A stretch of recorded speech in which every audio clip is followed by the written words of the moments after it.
السلام علیکم ورحمۃ اللہ وبرکاتہ۔ کلاس نہم، امید کرتا ہوں کہ تمام طالب علم خیریت سے ہوں گے اور آپ کی دعاؤں سے میں بھی الحمدللہ تندرست ہوں۔ آج 26 جون بروز جمعۃ المبارک سبق قدر ایاز کو آگے جاری کرنے جا رہے ہیں۔ گزشتہ خطبہ میں آپ کو ابتدائیہ پیراگراف کو مختصر کس طرح کر کے خلاصے میں لکھنا ہے اور پھر اس کی تفصیل کس طرح تشریح میں لکھنی ہے بیان کر چکا ہوں۔ آئیے آگے پڑھتے ہیں۔ یہ بنگلہ کم و بیش 2 ایکڑ قطع زمین میں واقع تھا۔ کم و بیش تقریباً 2 ایکڑ، 1 ایکڑ میں 8 کنال ہوتے ہیں، 1 کنال میں 20 مرلے ہوتے ہیں، یعنی 1 ایکڑ میں 160 مرلے ہوئے، تو 2 ایکڑ میں 16 کنال ہوں گے، اور 16 کنال سے مراد 320 مرلے، ٹھیک ہے۔ قطع زمین زمین کا ٹکڑا میں واقع تھا، یعنی قسام ازل نے ہی اسے، قسام ازل نے اللہ کی ذات نے، رب نے اسے خاصا شاہانہ طول و عرض بخشا تھا۔ خاصا کافی، شاہانہ بادشاہوں جیسا، شہنشاہوں جیسا، طول و عرض لمبائی اور چوڑائی، یعنی کہ 320 مرلے ایک بہت اہم رقبہ بنتا ہے، بخشا تھا، عطا کیا تھا۔ عمارت کے سامنے وسیع چمن تھا، وسیع کھلا بڑا چمن باغ، جس کے حاشیے پر منحدی، حاشیہ باڑ، اس کی 4 دیواری، سبز باڑ کے سر پر باڑ رکاوٹ، نیزوں اونچے سرو اور سفیدے کے پیڑ لہلاتے تھے۔ سرو کہتے ہیں مخروطی شکل کا درخت، سفیدہ لمبا درخت، پیڑ لہلاتے تھے، لہراتے تھے۔ چمن میں جا بجا سرخ و سفید گلاب کے پودے تھے۔ چمن باغ، جا بجا ادھر ادھر، جگہ جگہ، سرخ و سفید، سرخ اور سفید گلاب کے پودے تھے، گلاب پھول کا۔ الغرض مختصر یہ کہ ہمارے بنگلے کا مزاج طبیعت ہر زاویے سے، ہر انداز سے امیرانہ تھا، شہنشاہوں جیسا تھا، امیروں جیسا تھا۔ مقابلے میں ہمارے اثاثے کے تیور ہر چند کے خاک سارانہ تھے، تاہم اپنے مکان کی شان کے پیش نظر ہم نے جوں توں کر کے ہر کمرے کے لیے ایک قالین یا دری پیدا کر لی۔ لائن لمبی ہے، میں دہرا رہا ہوں۔ مقابلے میں ہمارے اثاثے کے تیور، اثاثہ جائیداد، تیور انداز، ہر چند اگرچہ خاک سارانہ تھے، یعنی کہ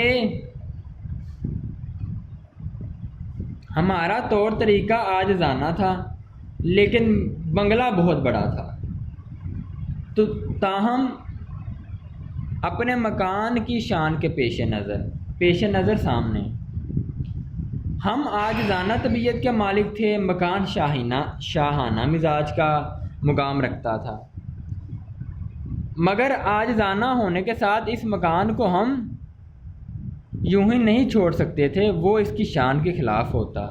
پس اس مکان کے پیش نظر ہم نے جوں توں کر کے جیسے تیسے کر کے ہر کمرے کے لیے ایک قالین یا دری بچھونا غلیچہ پیدا کر لی، تاکہ اس کا حسن برقرار رہے۔ اگرچہ اس کار خیر کا بیشتر اجر کار خیر بہتر کام، بیشتر اجر زیادہ تر اجر، مقامی کباڑیے کو ملا۔ اب مقامی کباڑیے کو کوئی اجر تو نہیں ملا، مگر اجر سے مراد انعام کو ملا کہ جو بھی فالتو چیزیں تھیں وہ ہم نے کباڑ خانے بیچ دیں۔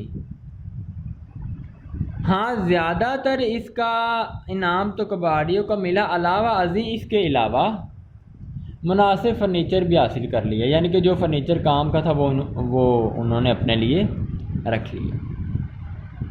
جی اس پیراگراف میں مصنف کیا بتاتے ہیں؟ اگر خلاصے میں آپ لکھیں تو مختصر یوں لکھیں گے، بنگلہ کم و بیش 2 ایکڑ پر مشتمل تھا۔ اللہ پاک کی طرف سے ہی اسے شان و شوکت میسر تھی۔ بنگلے کے سامنے کھلا چمن تھا، چمن کے حاشیے پر باڑ تھی اور ہر اطراف اونچے سرو کے درخت تھے اور سفیدے بھی تھے جو کہ لہلہا کر چمن میں خوبصورتی پیدا کرتے۔ علاوہ ازیں چمن میں ہر جگہ سرخ و سفید گلاب کے پودے تھے۔ الغرض ہمارے بنگلے کا مزاج ہر زاویے سے امیرانہ تھا۔ بس اس بنگلے کی شان و شوکت ہم نے جوں تو کر کے ہر کمرے میں ایک قالین بچھا دیا۔ چاہے اس کا زیادہ تر انعام مقامی کباڑیوں کا ملا، مگر ہمیں مناسب فرنیچر میسر ہو گیا تھا۔ اگر یہی پیراگراف آپ کو تشریح میں آ جائے تو وہی جو کام میں نے آپ کو پہلے بتایا تھا، صرف کیا چیز آپ نے بدلنی ہے، یہ لائن بدلنی ہے۔ یہ ہمارا آج کا ٹاپک نہیں ہے، لیکن یہ پہلے پیچھے لکھا ہوا ہے، اس لیے میں آپ کو دوبارہ دکھا رہا ہوں۔ حوالہ متن بیٹا سیم رہے گا، پھر بتا رہا ہوں، حوالہ متن میں صرف یہ 2 چیزیں ضروری ہیں۔ یہ انتہائی ذہین اور قابل بچے جو کرنا چاہیں وہ کر سکتے ہیں۔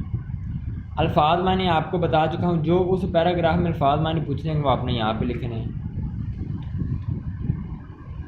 میں نے بتایا تھا کہ اگر سبق قدر ایاز میں سے تشریح کے لیے پیراگراف آئے تو اس کا ابتدائیہ بھی یہ رکھیں۔ تشریح آپ اپنی مرضی سے کریں، وہ تشریح جو کہ اس پیراگراف کی بن رہی ہے۔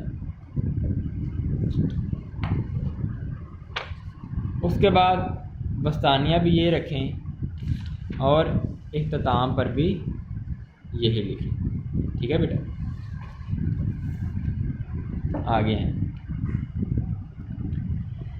سلیم میاں جو ابھی میٹرک کے امتحان سے فارغ ہوئے تھے، دوسرے کرنل زادوں کی طرح ان کے ہمراہ بے فکری سے بیڈمنٹن کھیلتے اور سر شام ہی دوستوں کے ساتھ ٹیلی ویژن کے سامنے جم جاتے۔ سلیم میاں کرنل محمد خان صاحب کے بیٹے ہیں، جو کہ ابھی میٹرک کے امتحان دے کر فارغ ہوا تھا۔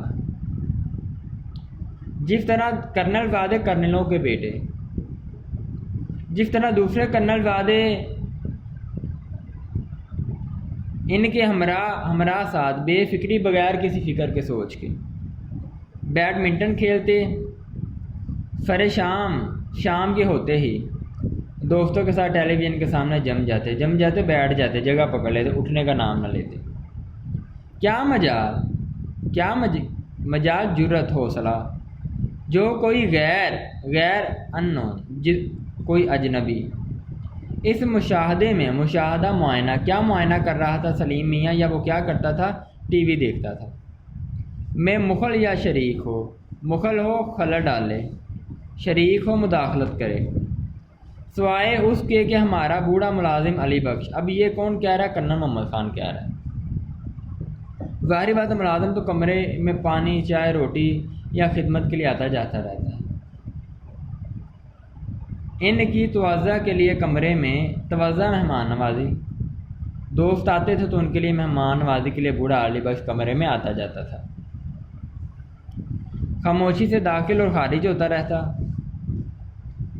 علی کو یوں بھی سلیم سے انس تھا، محبت تھی کہ اسی کے ہاتھوں میں پلا ہے۔ جی بیٹا، اس پیراگراف کو آپ اپنے لفظوں میں لکھیں گے تو خلاصے کے ساتھ اٹیچ ہو جائے گا۔ اگر اس پیراگراف کو آپ تشریح میں لکھیں گے تو میں نے طریقہ آپ کو بتایا، سبق کا عنوان، پہلے حوالہ متن، پھر مشکل الفاظ کا معنی جو اس پیراگراف کے ہوں گے۔ تشریح میں ابتدائیہ، وسطانیہ اور اختتامیہ سیم ہوگا، اور اس کو آپ اپنے لفظوں میں وضاحت سے بیان کریں گے۔ میں محمد رمضان آپ سے اجازت چاہتا ہوں۔ آپ کا ہوم ورک یہ ہے کہ آپ نے پیراگراف یہ بنگلہ کم و بیش 2 ایکڑ سے لے کر فرنیچر بھی حاصل کر لیا۔ اس کی پراپر آپ نے ڈایاگرام بنانی ہے جس طرح میں نے آپ کو رجسٹر پہ بنا کے دکھائی۔ پیراگراف میں صرف 2-3 الف ہیڈنگ دے دیجیے گا، 2-3 الفاظ یہ لکھنے ہیں اور نقطے ڈال کے پھر 2-3 الفاظ، یہ پورا پیراگراف لکھنے کی ضرورت نہیں۔